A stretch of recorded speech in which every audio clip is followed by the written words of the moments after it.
ভাইরে ভাই, এমন একটা ননদ পাইলে মনে হয় না আর কিছু দরকার আছে। শুধু বলছিলাম একটু পার্লারে যাব। তো সে রেডি হয়ে চলে আসলো। আমরাও রিক্শায় উঠে পড়লাম।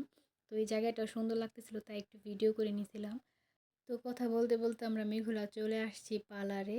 এটা কাজী অফিসের সামনে, মেঘুলা যে কাজী অফিসটা আছে ওইখানে।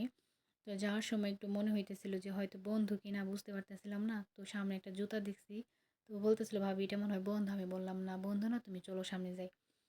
তো ওই সামনে যাওয়ার পরে এই তো আমরা একটু দেখতেছিলাম যে আসলে ভিতরে কেউ আছে কিনা।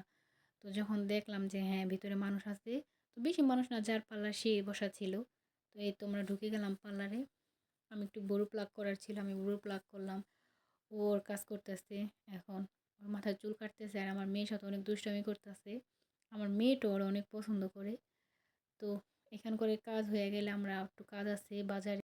তো এখান থেকে আমরা মুদি দোকানে চলে আসলাম একটু কেনাকাটা করার জন্য। এখানে আমরা মুড়ি নিছি, তারপর পাস্তা নিছি, চিনি নিছি, টুকটাক কিছু জিনিসপত্র কেনাকাটা করলাম এই দোকান থেকে। তো এই দোকান থেকে পরে আমরা আরেকটা দোকানে চলে যাই। আমি একটু দেখতেছিলাম এগুলো আসলে কেমন। তো আরেকটা দোকানে চলে আসার পর আমি এখানে কলা নিই।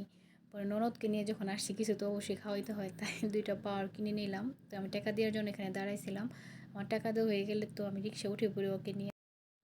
ভাই মেঘলা আসবো আর 10-15 মিনিটের একটা জ্যাম পড়বো না তা কি হয় বলেন? এখানে আসলে একবার না একবার জ্যামের মুখে পড়তেই হয়। হয় আসার পথে নয় যাওয়ার পথে। আর কপাল খারাপ থাকলে তো দুনোবারই পড়ে। যাই হোক, আমাদের রিক্সাটা একটু জ্যাম ছাড়ার পরে চলতেছে। তো আমরা এখানে ঠান্ডা নিয়ে তুলে ঢং করতেছিলাম। তো ঢং করতে করতে দেখি সামনে একটা হুন্ডা এসে দাঁড়ায় গেছে। তো যাই হোক, আমাদের রিক্সাটা এখন ছেড়ে দিছে। আমরা বাড়ি যাওয়ার জন্য বসেছি রিক্সার ভিতরে। তো এই তো আমি আরেকটু ঢং করতেছিলাম এটা হাতে নিয়ে। বাসায় যাওয়ার আগ পর্যন্ত যতক্ষণ এটা হাতে থাকবো ততক্ষণ তো ঢং করতেই হইব, মেয়ে মানুষ। যাই হোক, তো এই তো আমাদের রিক্সাটা চলতেছে। তো আমাদের মিনি ব্লগটা কেমন লাগলো অবশ্যই কমেন্টে জানাবেন। তো আজকের ব্লগটি এই পর্যন্তই।